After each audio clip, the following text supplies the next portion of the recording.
Hey, everybody. Welcome to another episode of Carmela's Wrestling Radio Relived. This is 106, okay? But, Chuck Langerman will remind me if I'm wrong. He is so good at keeping track of everything we do. I love this guy, all right? Um, but anyway, we're saying a few hellos today, like we do to everybody, to Debbie and to Michelle and to the other Michelle and to Michelle's son and to Douglas and to Chuck and to David and to now we have Hector. So we're saying hello to a lot of people. But we have an important guest Hector tonight. who? Hector, a friend of mine. I'll tell you about Oh, it okay. later. All right. Okay. All right. Anyway, he's a listener. Okay. Okay. But we have an important guest today. We're here with, of course, Jeannie, my baby girl. And of course, we're here with Rich Schwartz. He's one of our on again, off again co-hosts. How are you, Rich? I'm doing great, Carmela. How you doing? How you doing, Jeannie? Thanks for having me on. Oh, of course. Oh, absolutely. Thanks for course. doing it. We have a whole page full of questions again, too, from Chuck. I don't know how good I'm going to be at reading this because I just got my eyes blinded by the eye doctor. So we'll take it by a little bit at a time. But anyway, we have Mike McCurdy on today. He is a friend of Stuart Kemp. I said, and this is what I want to do. I wanted to try to make some kind of a connection to the Washington State, Canada area. And this is a good opportunity to do so. And from what I understand, this gentleman is a plethora, as I said to him, of information and knowledge. So we're just going to beat him up and see what we can get out of him. Okay. All right. Let's bring him up. Everybody say hi to Mike McCurdy. Hi. How you doing, Mike? How are you doing today? Good. Mike, this is my co-host, Jeannie. And Hello, this Jeannie. is a part-time co-host, Rich. Hello, Rich. Hi, how are you? Nice to meet you. Okay, so let's start with who is Mike McCurdy? Me. I know that. But who are you? Like what knowledge, what experience, what affiliation do you have with professional wrestling? We want to hear all about you. I have been a fan since I was about 11 years old. I'm 53 now, so we're looking at like 42 years there. I started writing for newsletters, websites, and the such in 1995. About the same time I started, getting into research and historian work and finding out dates and results and things, because obviously about 95 was when the internet was, becoming this new fad that everybody was talking about. So it kind of opened up my world to a new, kind of something new other than the magazines and, newsletters that I had been, receiving through the mail or buying at the newsstand. So, and for the last 31 years, that's kind of what I've been doing, is chronicling and researching, collecting. And of course, now for the last 11 years, I've been hosting podcasts and radio shows. So, okay. So what podcasts or radio shows do you host? I am the co-host of Wrestling Memories on Pioneer 90.1 FM KSRQ out of Thief River Falls, Minnesota, along with Glenn Broggett. And I am also a co-host of the Get Your Bell Rung Pro Wrestling Podcast, which airs on YouTube on Thursday nights, along with KG Landry, the host, Bob Cook from WCW. I'm sure you know that name. And, of course, also Robbie Idol from WCW is also a host on that show. And what is your affiliation to Stuart Kemp? Because he told us that you're a talker. And he said that you're going to talk more than he did last week. So I refuse to talk more than Stuart. I met Stuart.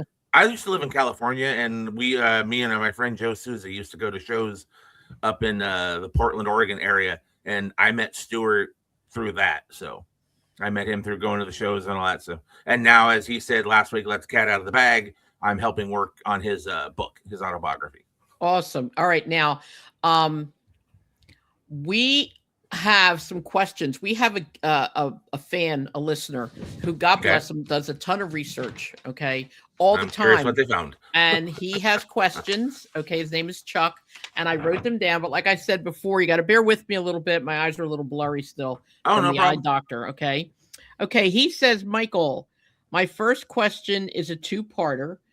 Over the years, who was the wrestler you thought was hold on a minute, was a sure thing, oh my goodness, to make the big time, but turned out to be a dud?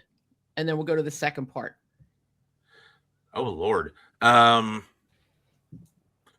because I'm a big Texas fan. I grew up in California, but I watched World Class Championship Wrestling on ESPN, and also then going into Global. And coming out of Global, there was a gentleman that wrestled there as the Handsome Stranger, who then went on as Marcus Alexander Bagwell, which we also know went on to be Buff Bagwell in the NWO.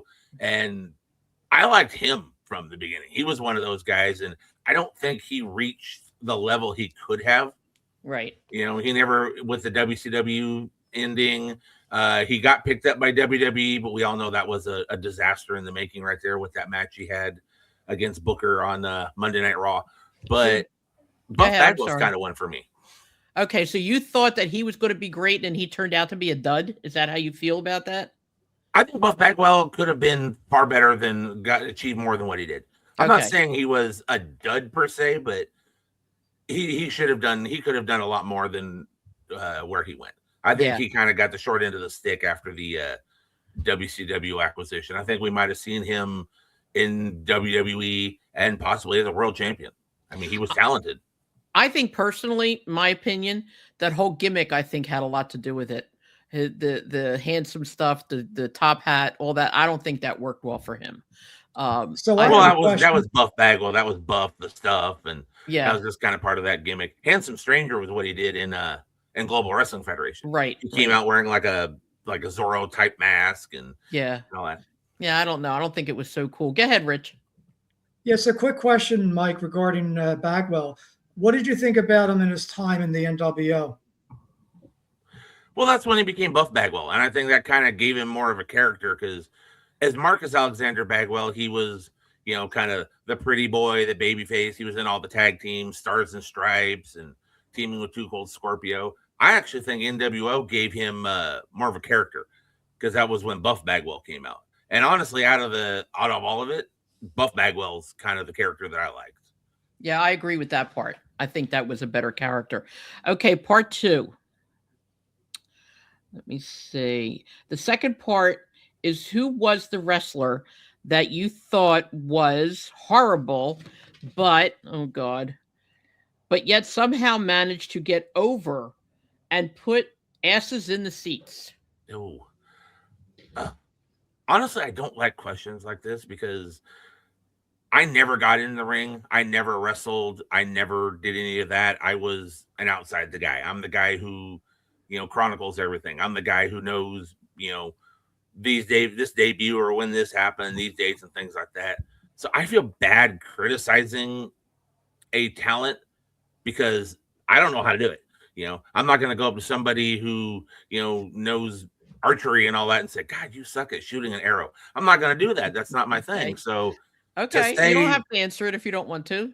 Yeah, I'm just saying. I got it. I got an answer. Go ahead, I mean, I have Jeannie. people that are horrible. Don't get me wrong, but yeah, go ahead, Jeannie. What's your answer? I would say the Big Khali.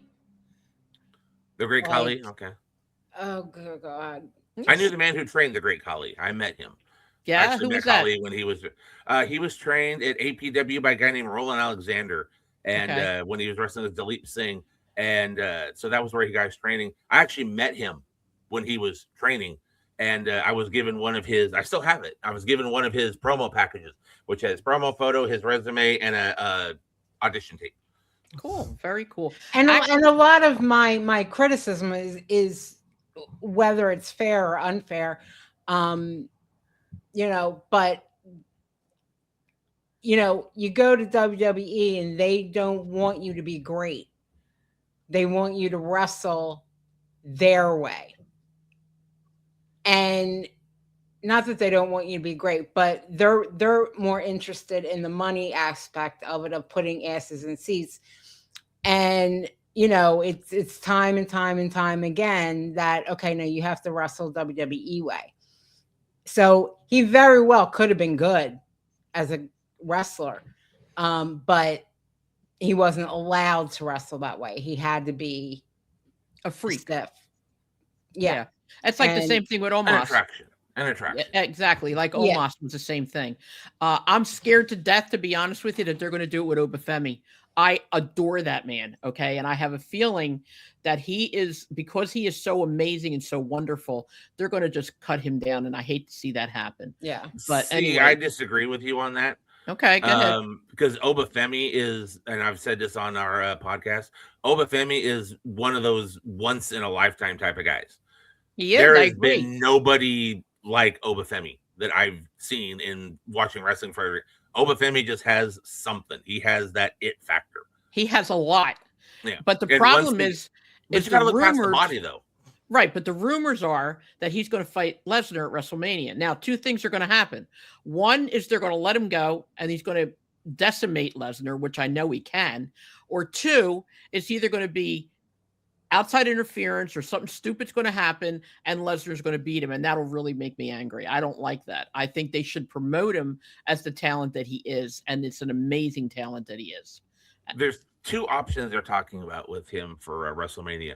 One is Brock Lesnar. One is also a possible match with Gunther, and then also a possible match with Gunther versus Brock Lesnar is also in the cards too. So those three are kind of playing together.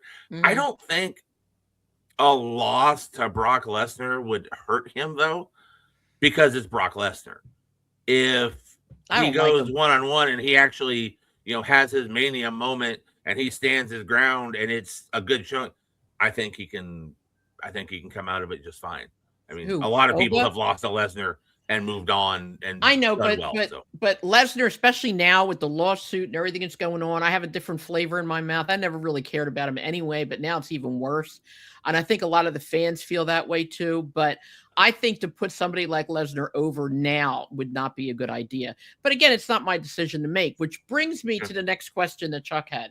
Okay. He wants to know what your opinion is on Vince McMahon possibly having another run, or do you think he still has enough in him? Jeannie thinks he's actually still part of the wrestling. She thinks he's still a part of TKO and the WWE. What do you think?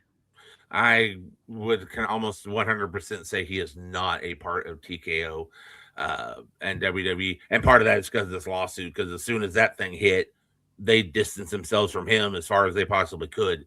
He's not officially a part of TKO or anything like that, but I can just like he did before when he left before and then came back. It like when he left, he was still pulling strings with Pritchard and all them guys, and still calling all the shots behind the scenes, behind closed doors and things like that. That's what I think is going on. I know history has shown that Vince has come back from the steroid trial and some other things, but this one is different.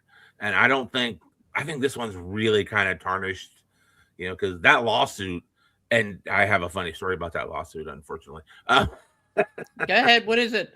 Well, I'll get to that in a second. That lawsuit opened up a whole new, people saw, I mean, we all knew Vince was kind of a, sleaze, but this opened up a whole new just can of worms. A whole new can of worms. There's a whole new image, if you want to say image, of Vince. And I don't think he can come back from that. And I don't think anybody who wants to be successful in the business is going to attach themselves to him or let him attach themselves to them, because that's just not. He's not going to come back with this one, I don't think. Well, I don't know. I'm kind of the feeling that in some cases, time heals all wounds, and people have short selective memories, and there's all kinds of stuff behind it. Now, I don't think he's officially has anything to do with TKO, but he could be talking to people, because there's people still with the company that were under Vince that are still there, and you wonder, why are they still there? Pritchard is a perfect example of that. Yeah. And even what happened when Stephanie was co-CEO and then she stepped down, and there's just all kinds of stuff behind the scenes, and you just never say never. I don't think Vince will ever come back in a public capacity, but I think there's and like, don't forget, at the last Hall of Fame, I think, wasn't it Triple H that made the specific comment, "I love you, Vince"? Yes. And like under the TKO era, you would have thought that something like that would have been taboo. Exactly. And that's the thing, because now Stephanie weaseled her way back in. Okay. She's going to be the Hall of Fame inductee. She died, from what I hear, and I don't know if it's true or not, they were saying that she's going to have 3 people induct her. Okay. That's how big they're going to make this for her. Again, she retired technically because she wanted to spend more time with her family, and then she comes back, and then they went into this thing where Shane was in the audience for one of the big matches, and they didn't even acknowledge him when they acknowledged a ton of people that were there. Like Rich said, I would not be surprised at all if Vince was, talking to people and throwing some ideas and comments in. I'll be honest with you, the wrestling that we see right now, to me, does not scream Vince McMahon. Okay, it doesn't. It's different than what he would have done. Okay, but I don't know. I think at his age, I mean, plus he's 80 years old now, or give or take. And, he might be at a point where he doesn't want to be bothered anymore, which I doubt that, but you never know. And like you there's said, there's so many fans and guys and girls and, in the wrestlers, people that absolutely still love him and think he is a promoting god. Yeah. Wrestling god, and he will make you money, and he made them money, and so they're never going to turn their backs on him. So no matter what, it's I don't want him back. Do I think he's going to get charged and put in jail? No. Nothing's going to happen to him. No. But it's yeah.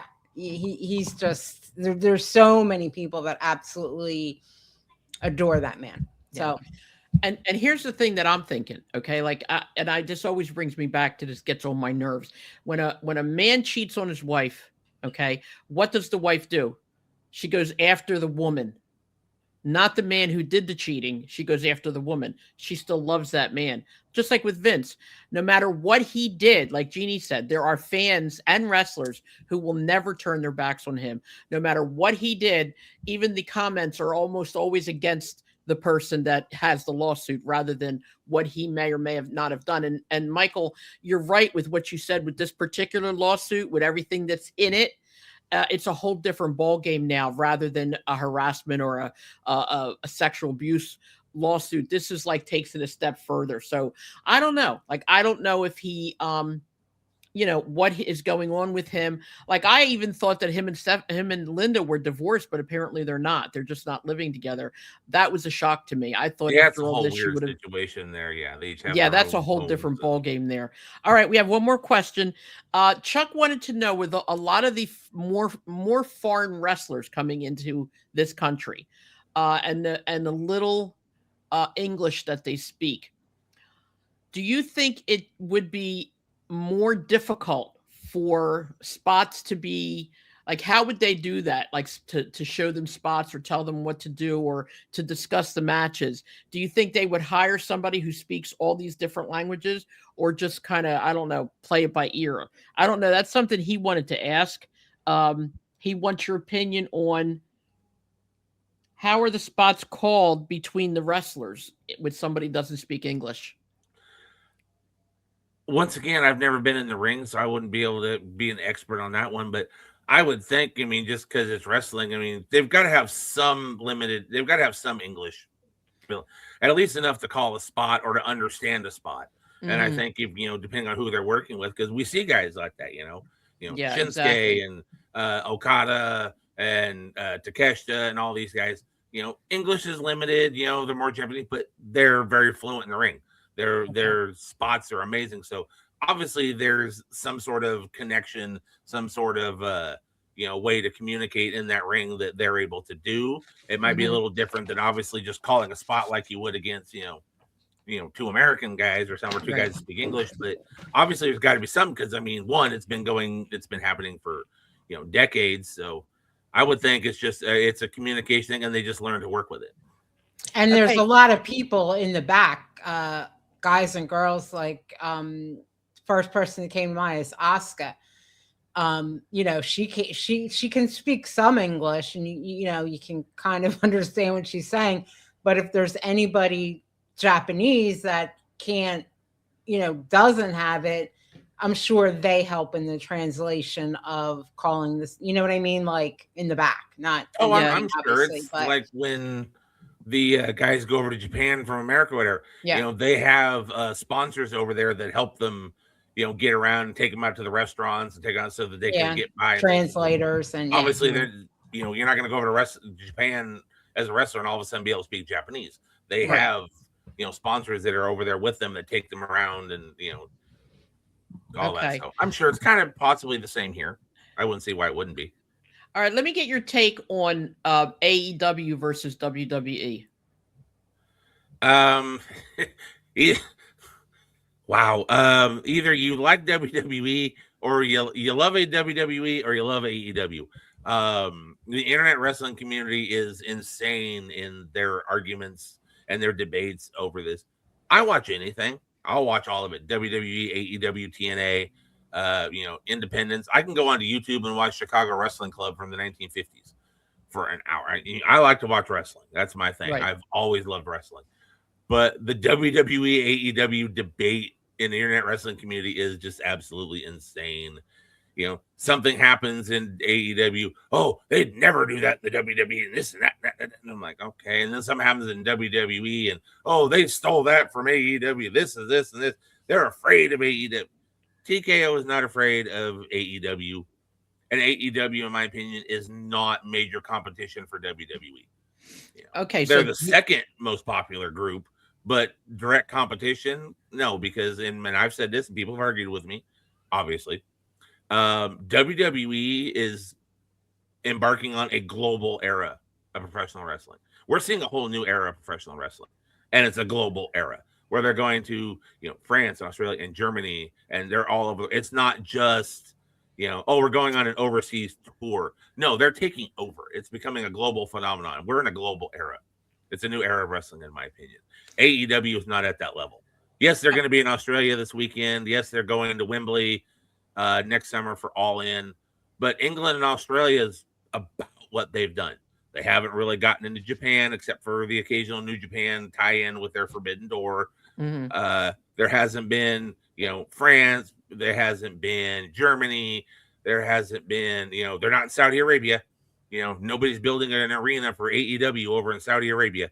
So AEW is not direct competition. It's the number 2 organization. Well, I think too that AEW technically has only been on TV for like 6 years, 7 years. So WWE, you're talking 8,500 years it's already been on, you know. Well, And yeah. But people think AEW is competition and that WWE is competing with them. And I don't see it. I don't think the WWE is competing with them, but I think, and personally anyway, I think the AEW is doing quite well with itself. Like I was saying in the beginning, before we talked to you, last night I saw a match with Kyle Fletcher against Tommaso Ciampa. And I got to tell you, that was probably one of the best matches I've seen in AEW. It was did you happen to catch that last night? Oh, yes. I watched that because tonight I'll be doing a recap of the show on Get Your Bell Rung. So, yeah. I loved that's what it. we do on Thursday night. Yeah, I really like that match. I'm finding that I see a lot more. See, to me, our podcast is predominantly old school. We do a lot of old school stuff. So to me, I like that stuff. I like that kind of wrestling because it reminds me more of old school. WWE, I love WWE when it was WWF. But now it's like not that kind of wrestling anymore. And yeah, you're right. It has become global. It has gone crazy all over the place. And God bless them. I hope they do whatever it is they want to do. Amid all the rumors of TKO losing money hand over fist because the ticket prices are too high. And some of their arenas are now showing spots that are empty, not just the AEW. But I think AEW, if they stay on their own platform and just try to promote a good show and not try to compete with anybody, I think they're going to do quite well. I already think they're doing well. Like they have an upcoming match with Tony Storm is involved in a match with Mira Shafir. I think her name is right. Tony Storm and Orange Cassidy versus Marina Shafir and Wheeler Yuta in a mixed tag team hair versus hair match. Loser of the fall gets their head shaved. Could you imagine? That's this Saturday on Grand Slam. Could you imagine? It's this Saturday. Yeah. Could you imagine? Tony Storm was on talking last night and she's like, you know, if you got to cut my hair, you got to cut my hair. Somehow I can't imagine any of them being bald. I have a feeling it's not going to be completely bold. Probably something will happen and the hair will just be shorter. But I'm definitely going to watch that. And I think even if there was a pay-per-view on that night, I would probably still watch the AEW because I think that match is going to be cool. I love Toni Storm, love her to death. Not a fan of Shafir, but I love Toni Storm. But anyway, let's go on with you said that you are a historian. What kind of history do you collect? Do you calculate just wrestling history or sports in general? No, my focus is all professional wrestling. I watch other sports, obviously baseball, football, and stuff like that. In fact, my wife and I were watching Team USA hockey before I came on to do this, so we were ahead 3-1 over Latvia. So okay, score update, but no, it's all been professional wrestling. It's never been any other sport. So, do you do anything with this historical stuff? I mean, do you show it? Do you have shows? Do you go to events with it? I mean, what do you do with it? I consider they call them archivists, things. I consider myself kind of like that, like an archivist or a chronicle.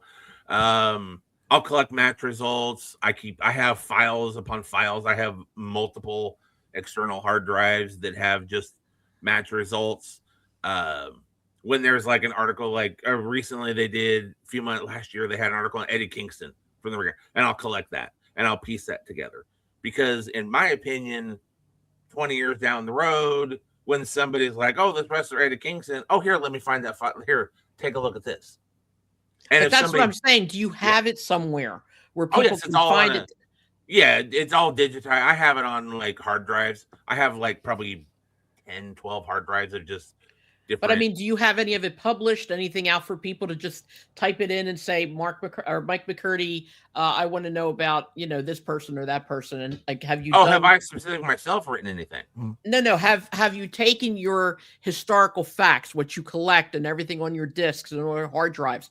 Do you have any of that? Have you done anything with it? Like put it in the social media? Yes, put it out there, put it in the internet? Example right off the top of my head, A&E, the biographies they do, the WWE biographies, they did one on Ultimate Warrior.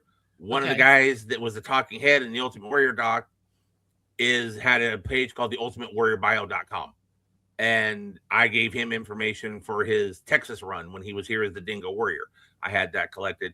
And he actually used a piece of the information that I gave him in one of his little talking head speeches on the A&E documentary. And did you ever think of like maybe consolidating all that, putting it all together and putting it into a book or some kind of a public chronicle, like for the entire thing? Like I write poetry. I read a lot of poetry, and I've had poems published throughout my life. I had a poem published in the Poetry Book of Anthology and stuff like that. Like I don't have them on the internet, but that's what I'm working towards right now. Like taking all of my poems and just putting them out there so people can get to them and see them. Are you thinking about doing that? Kind of like not writing a book, but like putting them together and letting the people just have access to them and be able to say, wow, this is so cool, or selling them or anything like that? They can't be sold really because a lot of my stuff is, like I said, all chronic, like I scan newspaper articles and things like that. But my opinion is if it's all together in one spot and so like I know people, Dusty Wolf, for example, professional wrestler, he was putting together a history of his match results for his sons. He wanted to put together like a record book. So he contacted a friend of mine who contacted me and I said, hey, let me see what I can do. I reached out to some friends of mine and that I network with, and we were able to put together a large series of match results for him. So to put it all together into one big spot, there's so many websites nowadays. I don't think that would be something that's even humanly possible because of all the information you'd have to compile. But I am a big fan of, I have built a network of people that I can go to. Like if I need this information, I can go to these people. I also have my set thing. People come to me, hey, do you have this result? Or do you happen to know anything about this? And I'll be like, yes, I have an article on that from whatever magazine back, 1989. And I can go back into my files, find it, and send that to them. That's why I said I'm more kind of like an archivist or a chronicler. I put it all together, and and it's kind of like a large collection for me, but I have used it, like I said, the Ultimate Warrior piece. James Gutman was working on a book, and I contributed to that. I've contributed to numerous different magazine articles, just little bits and pieces of information, because they've come to me and they said, "Hey, do you have anything like this, or do you have anything on this?" Yes, I have like copies of lawsuits, like Chris Benoit, chronic. I have like the files, like huge, like stacked. I have it printed out of the Chris Benoit stuff. For some reason, I wanted a hard copy of that, and I have that. So people can come to me and say, "Hey, do you have any of this?" And I can say, "Yes, I do. Let me help you out." So, Mike, I have a question. Yes.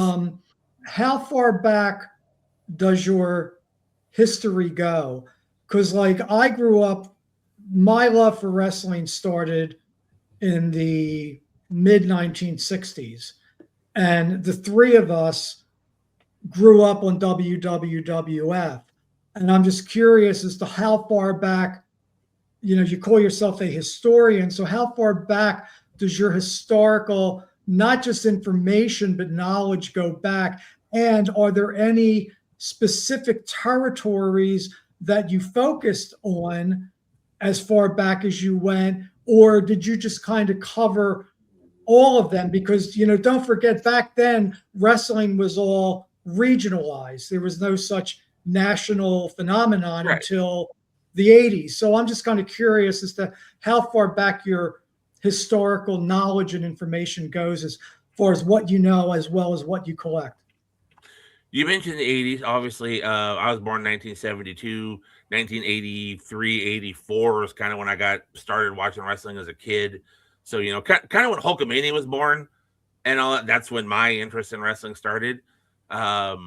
But I have information. I have magazine articles, newspaper clippings going all the way back to like the 1950s.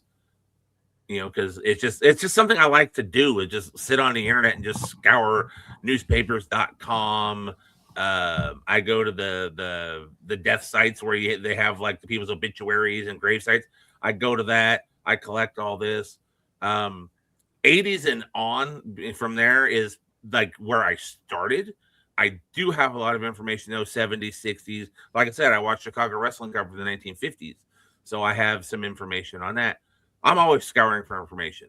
It needs to be recorded. It needs to be kept. Even if it's already been written, that doesn't mean people are going to remember it. It could have been a blurb in a magazine 40 years ago. I might find it interesting. I'm going to want to keep it. Because then, another 40 years later, somebody might be like, "Oh, this wrestler, this guy. Oh, yeah, right here. Got that." They should be remembered. If we don't remember the history, we're eventually going to forget it. And we're getting to the age now where people's wrestling knowledge goes back to, "Oh, I remember when the NWO formed in 1997. Okay. Great. Yeah, if that's exactly. as far back as your wrestling history goes, we got a problem, because there's decades that are going to be lost.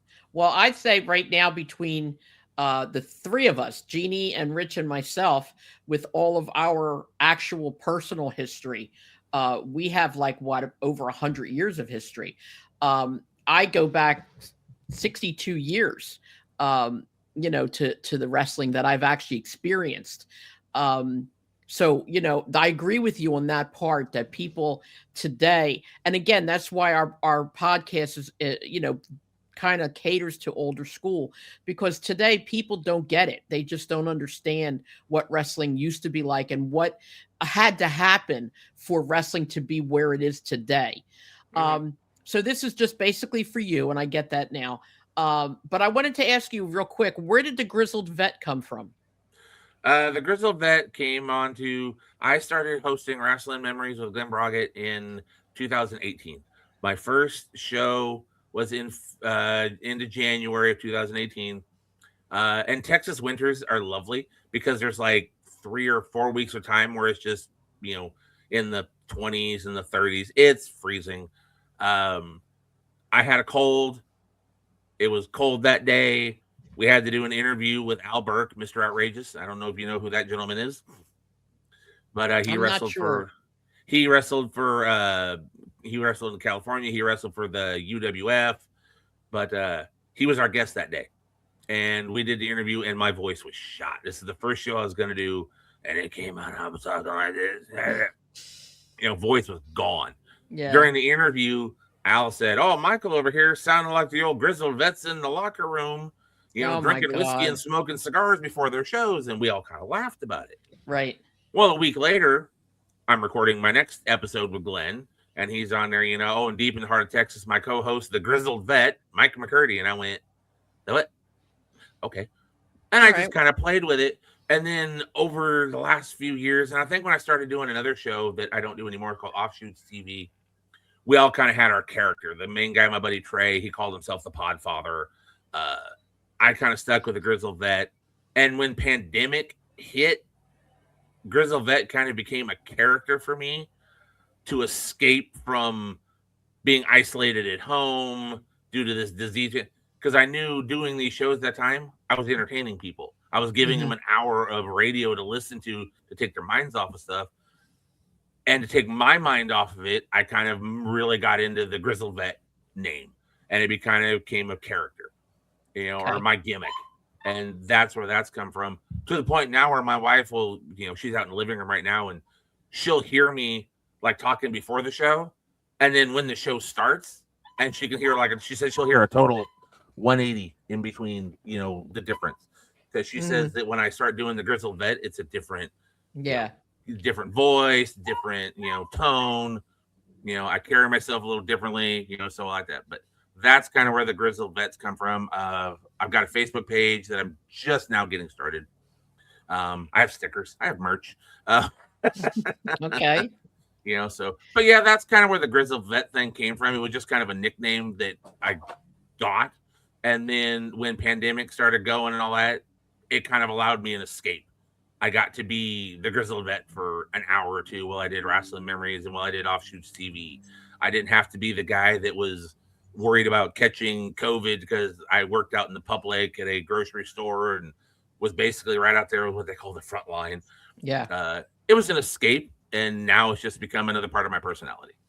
Well, I get that because I'm sorry. Go ahead, Rich. So Mike, Carmela talked about the kind of, I guess the best way I could put it is the theme of Carmela's podcast is old school, going as far back as the 1960s, and the WWF days. What is the theme of your podcast? Because you talk about wrestling memories. So is that for you where it's kind of starts in like the mid 90s as far as the theme of your podcast? Well, no, the show's called Wrestling Memories. Like I said, Pioneer 90.1 FM KSRQ. I'll throw that out there. You can find us at radionorthland.org. It was an old school show beforehand. It's been on air since 2013. It was hosted by Glenn Broggett and George Shire.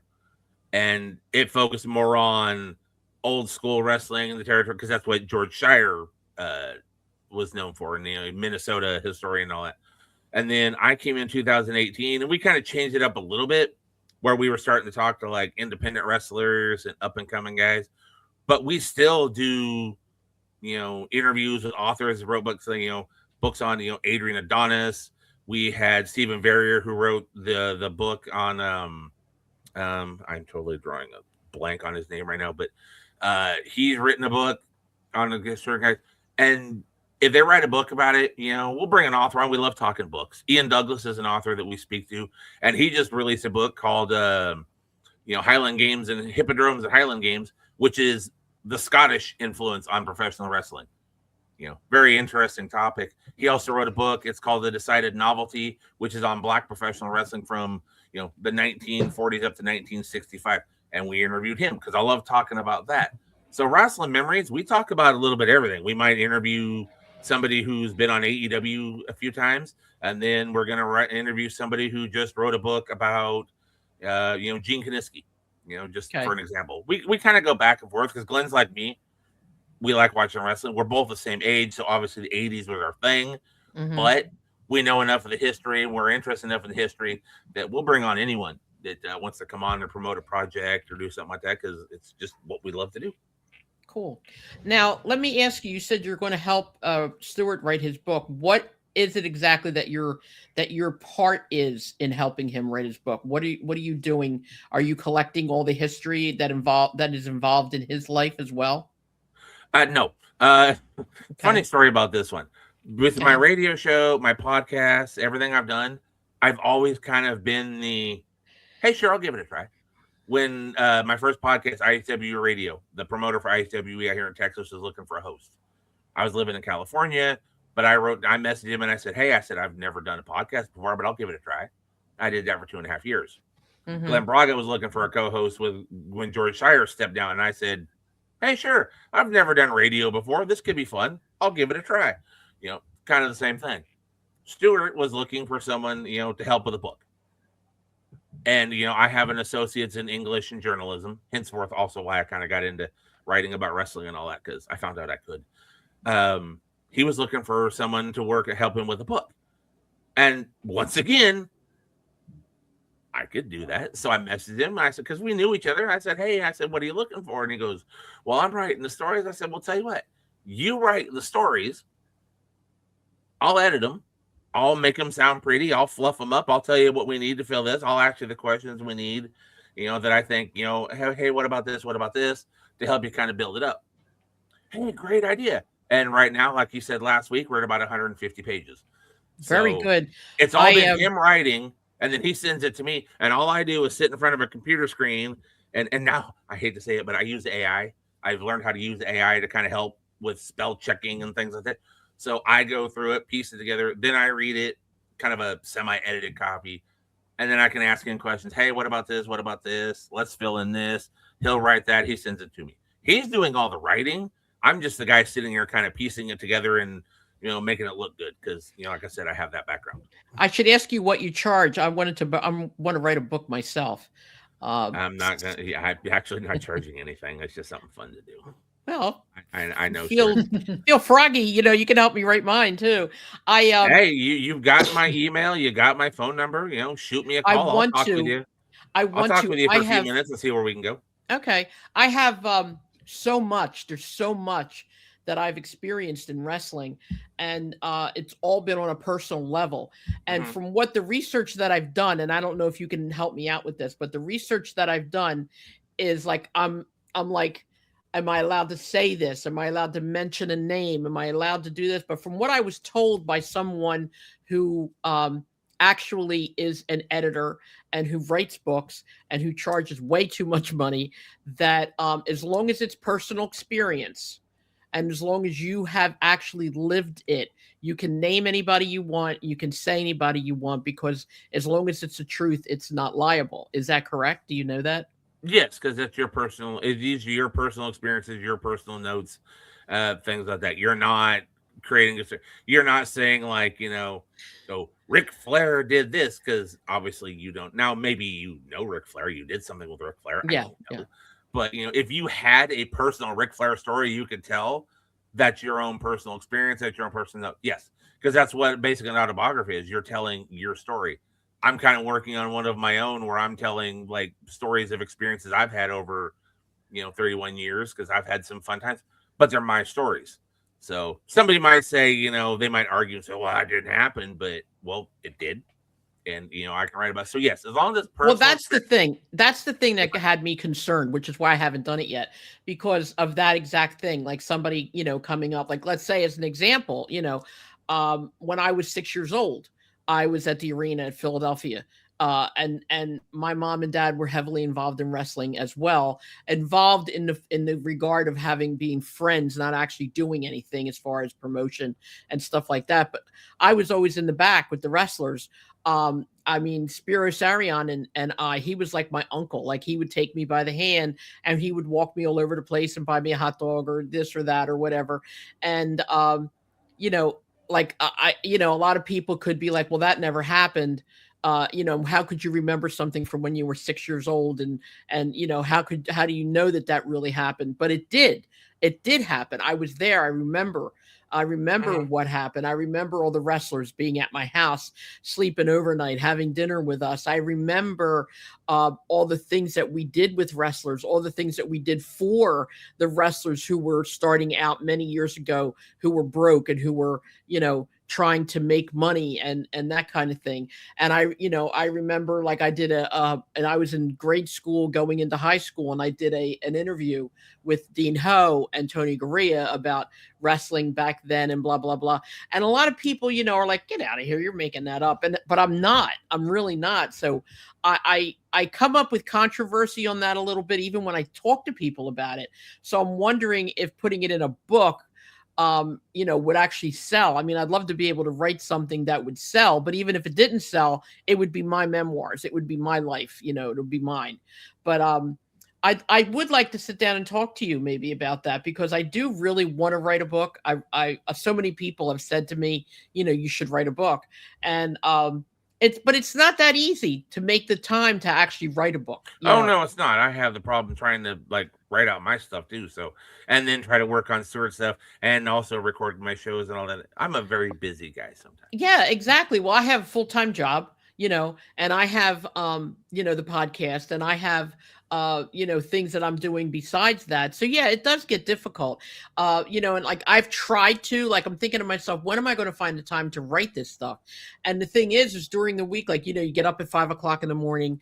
So, you're 68 years old. You don't stay up till 1 or 2 in the morning anymore, like you used to many years ago, and writing this stuff, making the time to write this stuff is difficult, but I am going to do it. I am going to make the time. And now with Stuart, when he does it, does he like handwrite this stuff on paper, or does he do it on the computer to send you? Like types it up into an email and whatever, and then sends it to me, and then I format as best I can into a Google Docs. Right. Okay. Form, so that way I can look at it, and that way I can do page counts, word counts, things like that through the Google Docs and right. And things like that. And then I go, and like I said, now I'm using some AI tools. I know that's a controversy with people. Some people don't like AI. But I find as a work tool, it helps with like editing and things like that. So I have no issue with it. But no, he writes it all. Like everything you're going to read that you're going to read from in his book, he wrote.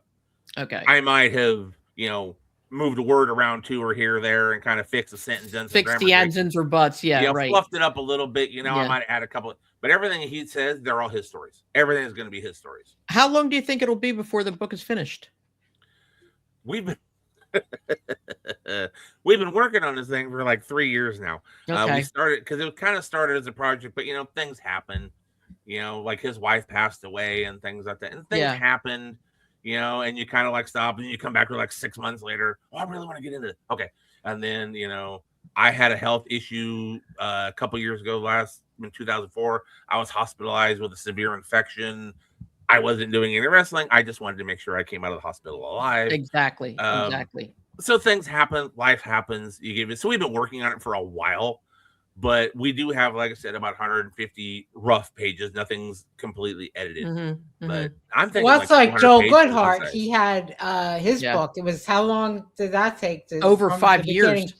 Yeah, over 5 years. Yeah, and it did. And it finally, got published. Great book. But that's with Crowbar Press, right? I'm sorry. Is Joe Goodhart? Is that with Crowbar Press? I believe so. Yeah. Oh yeah. Okay. Okay. Scott. Okay. Yeah. I haven't picked up that one yet. So I don't know. Like I said, I just want to write one, and and of course, again, I look at my age and I think to myself, hopefully I'll live long enough to get it done, and I like to leave a legacy behind, not just for my family, but for the wrestlers that were involved in my life, and for the fans that I've known and that I've met, and for, anybody who is interested in that kind of stuff, so that you can leave a legacy behind for multiple things. It doesn't just have to be, one thing or whatever. But I think that's one of the things that kind of, I think, makes me unique as far as historical work goes. I'm not going to follow me. I love the guys, Greg Oliver and Mel Beans, and I respect them and I look up to them. These are the guys that I want to be one day. Yeah. But obviously when they write books and, and I'm not, they're going to write books about the more name guys. Kenny Casanova's done books on Greg the Hammer Valentine, Bruce Bar Beefcake. So it's Scott Deal, Tony Atlas, all these guys. But I mean, I think Stuart that Kemp came to me and wanted to do a book, and I went, sure, let's give it a try. You want to write a book? Yeah. Let's do it. Okay. I want to help the people that aren't the big names who think that, like Stuart said on his interview, I'm not that important. Yes, he is. And I yelled at him piece about of that. something Did you hear that? I because- told him not to say that. Yeah. And I would Yeah. always tell people that because I look at it this way. And I can give you an example. Once I said, generates down, somebody might be, they're your grandson, your great grandson.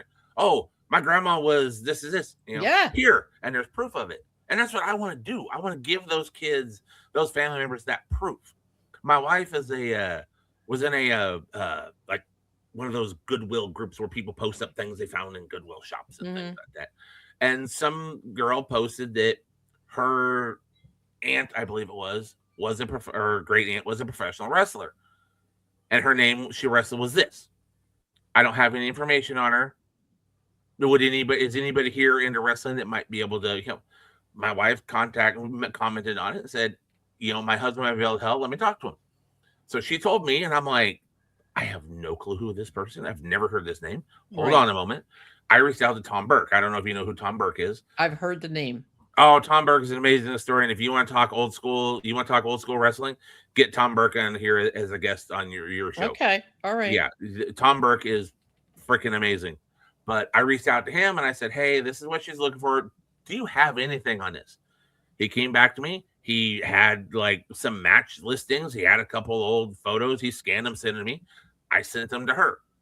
She wasn't going to find those things really. You would have to know somebody and have that network, which I did. And I felt happy about myself because I was able to give her some information on her aunt or who was a wrestler that not many people are going to know of. But yeah, that's got to be rewarding, though. It's got to be rewarding for you to be able to do that, It is. Like I said, when I helped Dusty Wolf get, match results and all, he said he's putting together so he could have like a record book of his matches for his sons. Okay, well, this is what I'm thinking. Really cool. See, I always think ahead all the time. Okay, my daughter keeps telling me, she yells at me all the time because she keeps saying everything's about money for you, but it is. Okay, she is an incredible artist. She has 2 degrees in art. She can draw, like, in my opinion, anyway, because she's my daughter, of course, but she can draw amazingly. Okay, so I look at a picture that she draws. She can paint. We have a painting, Jeannie, you've seen it in my hallway. Yeah. It's 4x4. She pure oil. She painted it, and she just sits there. And I said, "Sell it." And she's like, "Nobody likes art anymore. Nobody's going to buy it." I'm like, "Oh my god, I can't believe this." So every time I'm like, "Put it out there, sell it. See if you can sell it. See if you can sell it." And she's like, "That's all you worry about is selling." I said, "Yeah, because we need money, But I think like with what you're doing, and I'm going to say this because I know I can be a nag, but I really think, and I'm serious about this, I know it probably sounds stupid to you, but I really think that people, I know I would anyway, I'm sure Rich would as well. Jeannie, I'm not too sure about because she likes like different things, but I think it would be amazing to have a platform with you, all these other people, whatever, a history platform, being able to put this out there on I don't know. I don't know enough about the internet to say that, but to put it out there to have people become, do subscriptions to this historical stuff. Like, I think it would be perfect. I just do. Well, if there's anybody that, if it could be done, Jim Cornette would have done it by now because he has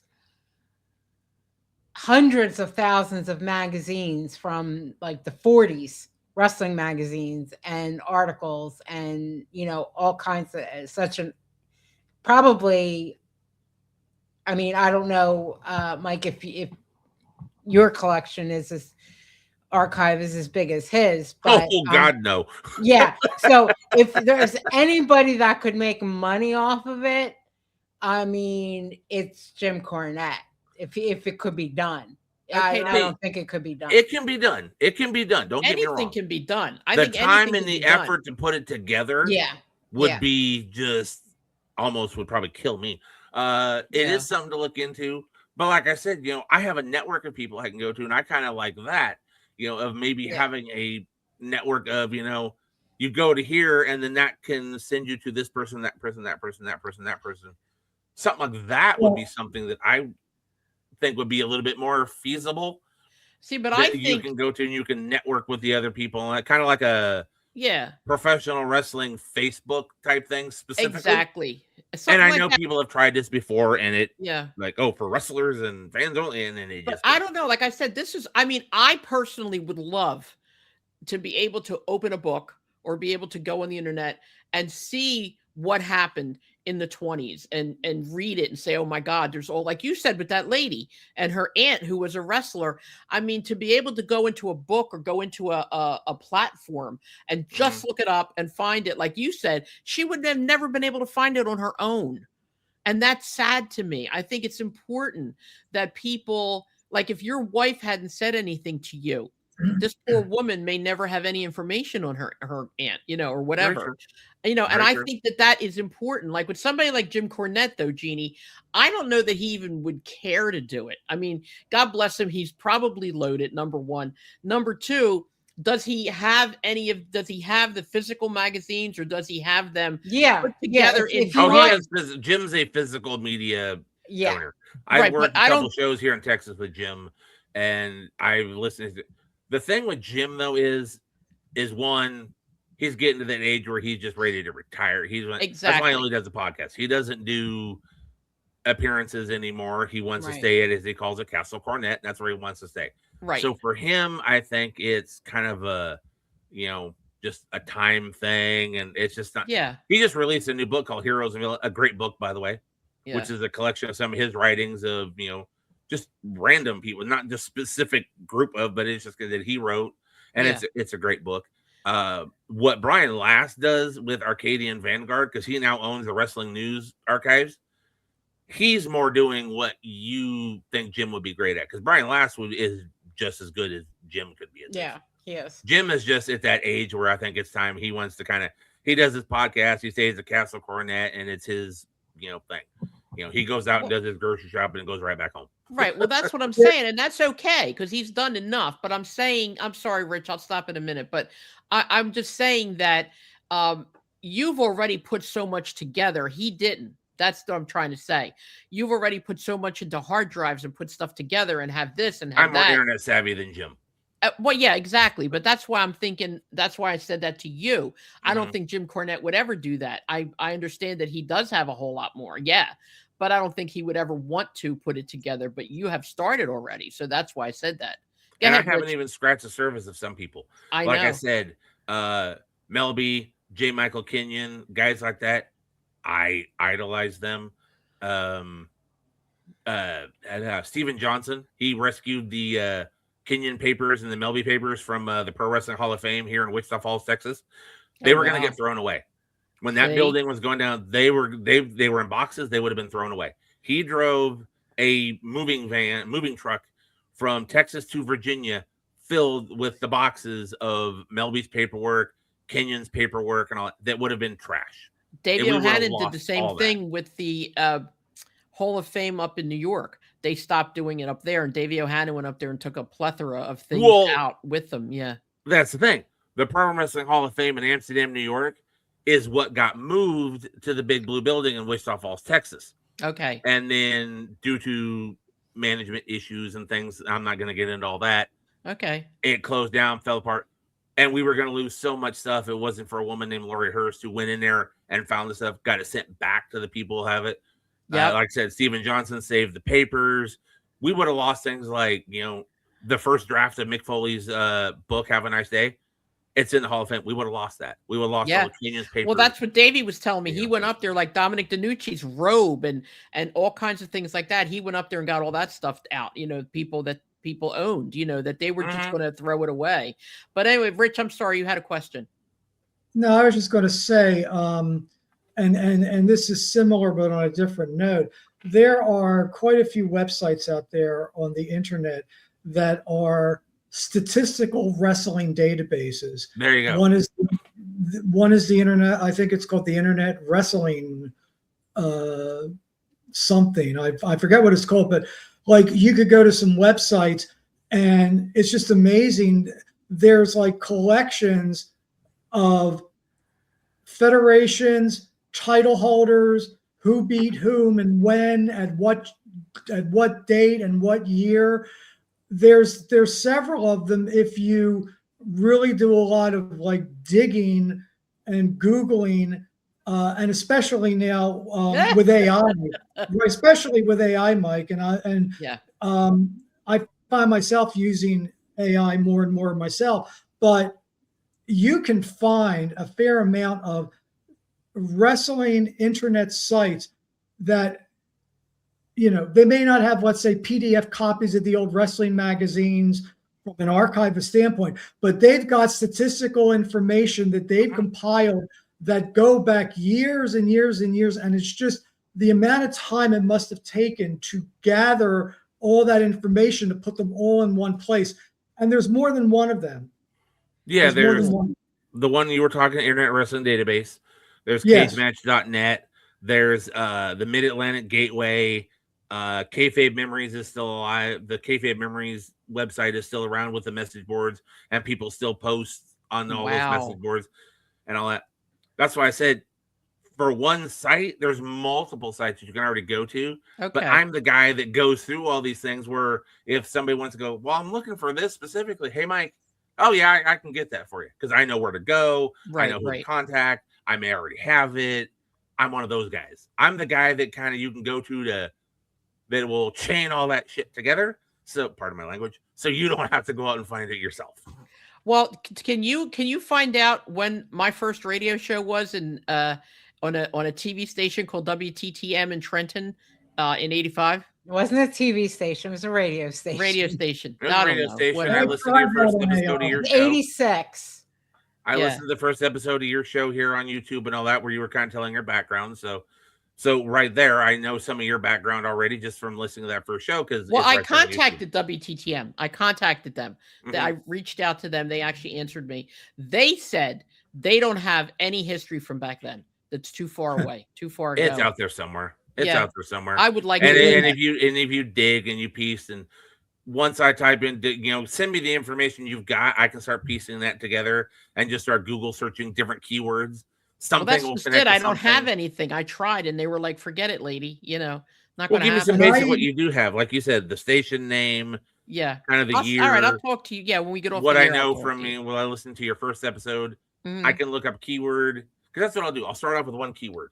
Okay. And then that connects to something. And then I'll read something. Okay, I'll put that in as a keyword. That'll connect me to something else. To the point where instead of having a keyword, I have a sentence like this long, and then I can find the information on what you're looking for. Well, we're going to do a lot of talking then, you and I, if you don't mind. Yeah, that's fine. You got. I'm going to. Thursdays and Fridays are the best day to find me. Harass the hell out of you to ask Jeannie. I sure hope you have a lot more success than I do, because I tried AI to try to get that information for Carmela.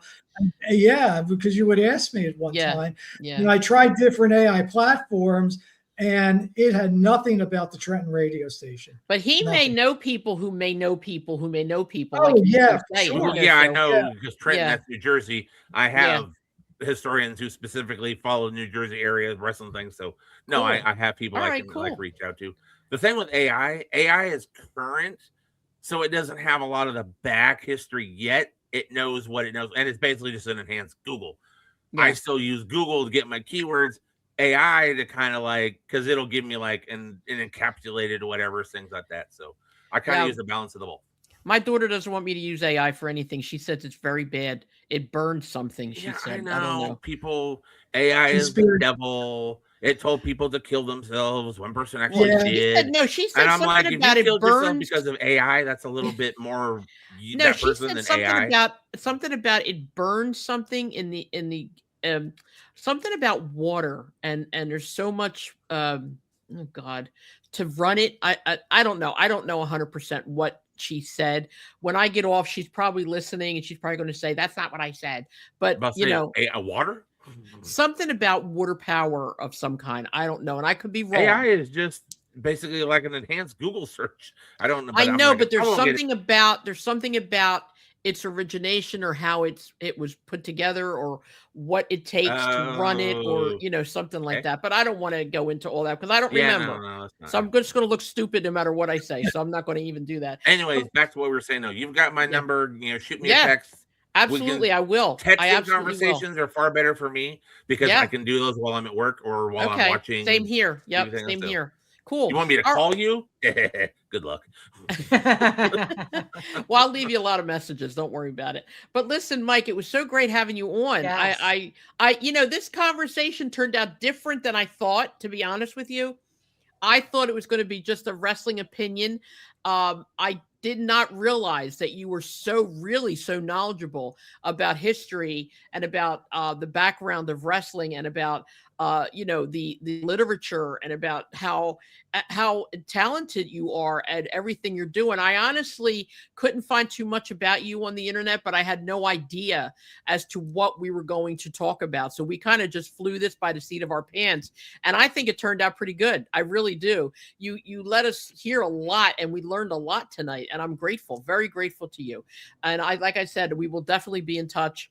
And hopefully one day maybe we can have you and Stuart on at the same time. I think that I might would work, have no problem. especially when the book is getting ready to come out. I think I'd like that. Oh, I would have no problem with that. I honestly Okay. thought this interview might go more like a, what do you do? What's your background? I thought I'm going to be talking about myself for an hour, and I was like, I don't know if I want to do that. Well, no, 'Cause I'm a that's not. I humble mean, guy. but you kind of were, because you're doing all this stuff, and Yeah. it's very intriguing. I- And you yeah. kind of caught my interest there with all this stuff. And then I started to go off on a tangent on you making money on history, But again, this is something my daughter. I would've will said share in my halftime. funny story though about Vince McMahon. Go ahead. The Go lawsuit. ahead. Go The ahead. lawsuit. Did a show called Offshoots TV with some Okay. buddies of mine, and it was just 4 guys sitting around talking about wrestling and cracking jokes and having fun, stuff like that. The night we were supposed to go on Thursday nights, we always aired, and the night of that was when the lawsuit got posted online. I went in, downloaded a copy, printed out a copy, so I have a hard copy. It's in my file cabinet sitting right next to me. So I had the lawsuit. We decided, okay, we got to talk about this. This is the elephant in the room. Oh yeah. We got to talk about this lawsuit. So that's what we were going to do. I had it in front of me. And I decided I'm going to read some passages from this lawsuit. My dumb ass had not read this lawsuit. Reread it? No. So I'm going through, and Vince McMahon and his trainer, and Vince defecated, and then and I'm reading this live on a YouTube channel, and then I go to the next, and I start reading. And I read about how he had the different toys. Yes. Black toys for black wrestlers, white toys and he would pretend they were wrestlers and they were doing things to the girl. And I'm reading this live, going, "Oh God, oh God, oh God!" And I can't back it. It almost I made the joke on the show. I'm like, this is turning into creepy Uncle Mike's porn hour. Let's stop this. God. That's I didn't crazy. read it. So now, because that was a couple years ago, and Yeah. I should know better, but now I really read everything ahead of time because I read it live on the air, going, "Oh, ew, ew, oh." Well, we had this thing one time where we were talking about the lawsuit as well, and one of the readers wrote to me, and he said that we were wrong, we were haters because Brock Lesnar had nothing to do with it. And I was like, wait a minute. So I did my own research, didn't speak out of turn or anything like that, didn't say anything I didn't know. So I went and I did all the research, and we came back on the show, and I read the fact that Brock was going to meet, he had flown in to meet with this girl and Vince, but he was so drunk they sent him back home, and that he contacted Vince and he agreed to do a play date. But then once the lawsuit, I'm sure you've read it all, but once the lawsuit went, public, that didn't happen. But then we went back at the guy and like, wait a minute, we're not saying what we're saying out of just hatred or deviance or anything like that. This is what was written. This is what we're reading, See, So the thing about Lesnar, though, if you read the initial lawsuit and it says that Vince offered to, video of her to an incentive to sign, things like that, nothing ever specifically said Brock Lesnar did this in that lawsuit. And that's always been a point of contention for people. Oh, why would they bring him back after he was named that lawsuit? His name was in the lawsuit, but nothing was ever formally charged on him. It was Vince offered. Vince did. Right, but they also did say that when he did get the video and the pictures, he did comment back and say that he thought they were nice. So he did go back and forth with this. Okay. Oh, well, the thing about that, though, is if somebody shows me a picture of something and I like it, I'm like, oh, that's a nice picture. You can't really. Brock is a very kind of iffy one. John Laurinaitis he was one that flat out, and that man tucked tail. And we haven't heard from him since. And he got No, divorced and from the he's Bellas. divorced now and everything. He's Go divorced ahead, from Rich. Bella. His basically career just flat out Yeah, it went died down. on that one. My Go ahead. understanding from the Brock Lesnar situation, and I read the whole lawsuit, and I got nauseous halfway through. My But that's condolences. yeah, At least I but didn't read it online. yeah, exactly. But my takeaway from the Brock Lesnar piece of it was that the intent was there for him to meet her. It Yes. just did not occur, did not take place because of various circumstances. But the Because intent he was drunk. He was drunk off the plane. Yeah. Right. That's the only reason it didn't happen, but it would have happened. Exactly. It was supposed to happen. So in my mind, the intent was there. Right. And he said he the wanted intent to might have create a been there, play but you date. can't be guilty Yeah. on intent. No, but he said didn't do he anything. verbally said he Well, wanted to make a play date. He wanted Vince to. flat out did, Right, I know, you but can't he and so did he Laurinaitis. showed intent that he wanted to do it. You know what I'm saying? He Right. said that he wanted to do it. Exactly. And Mike, you're right. You can't be found guilty on intent, but Right. the intent is that he wanted to do something with her, which kind of then leads you to what his character is, and why would they want to bring somebody back with that kind of sordid character? But And if I can ask, Go ahead. oh, sorry. No. Okay, I was just going to ask Mike a totally separate question. Okay. The radio show you do in Minnesota, is that strictly local to Minnesota, or can you find it streaming online anywhere? Okay, hold on. Let me do my spiel here. Pioneer 90.1 FM, KSRQ, Sundays at 12 p.m. Central Standard Time. Stream it live at radionorthland.org or use the TuneIn Radio app and search for Pioneer 90.1 or download the Pioneer Community Radio app. There you go. There Did we you get go. all that? No, I got nothing. He's talked too fast. I don't know what the hell. Well, he said. you're going to Radio say it a spiel. little bit slower. Yes, you can stream it at radionorthland.org or you can use the TuneIn Radio app and search for Pioneer 90.1 or you can download the Pioneer Community Radio app. Or you can listen to this again and then you'll get it all. Yeah. No, Well, I got it it. is available online. Yeah. Okay. One thank more you. thing I want to say again, okay? Speaking of Brock, and this is only a personal thing. Look, I read the book, all three of them, 50 Shades of Grey, and I loved them, okay? But let me tell you, this is no 50 Shades of Grey. This is 50 Shades of Horrible, all right? But here's the thing. Brock, along with Vince, along with Laurinaitis, has a wife, and he has children. Oh, my God. Does he think that any of them think that one day these children are not going to read this? It's going to be plastered everywhere for eternity. Personally, for me, because of guys like me. There you go, the historian. Personally, for me, especially today, I would never do anything that I knew could come back even at my age, even if I was younger, that could come back on my kids or to my kids at this point. It's pathetic. It's just pathetic. But anyway, enough of that. We love you for coming on the show. Thank you very much. Okay. I have to read some deaths that Chuck sent us. So you're welcome to stay on if you want, or I could let you go because I have to still read some stuff that has nothing to do with you. So you want to stay? I'm good. I can go. Whenever you want to have me back on, like I said, shoot me a text message and we'll talk your book and I'll see what I can do for you. Absolutely. I love that. I'm going to do that definitely. And thank you so much, Mike. It was a really good show. I enjoyed it. Yes, thank you so much. Thank you for having me. I'll be happy to come back anytime. Have a great night. Pleasure to meet you. Bye. Thank you. Bye-bye. Okay, let's read the rest of this stuff because Chuck will kill me if I don't get it out. And I think my eyes are getting a little bit better. So this is something I forgot to say earlier. Kyle Smothers, 35 years old, passed on Sunday, February 1st. He was one of Tracy Smothers' 3 sons. Tracy Smothers passed in October of 2020 after a battle with lymphoma. Tracy also had a daughter, Jessie Bell McCoy, who wrestles in Ohio Valley Wrestling. Brad Arnold, 47 years old, passed away from cancer on Saturday, February 7th. Brad was not a wrestler, but he was heavily involved in the WWE. He was founder of the American rock band 3 Doors Down.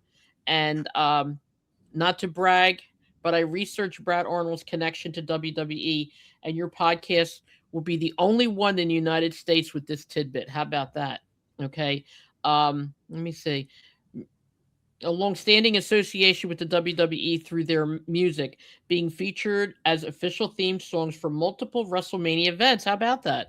Also, Jim Shank, 60 years old, passed on Friday, February 6th from colon cancer. Jim Shank, who had been on the production side of WWE, had been with the company for over 26 years. He started with WWE in November of 1999 and most recently held the position of technical operations manager. Also, Tadeo Yasuda, 62 years old, was found dead on Monday, February 10th in his Tokyo home. Tadeo, a former Japanese sumo wrestler, competed in pro wrestling from 1994 to 2011, most notably New Japan Pro Wrestling, where he was one-time IWGP heavyweight champion. Leave it to Chuck to come up with all this incredibly wonderful stuff. Thank you, Chuck. And one of these days we're going to have him on. So I keep on bugging him about it.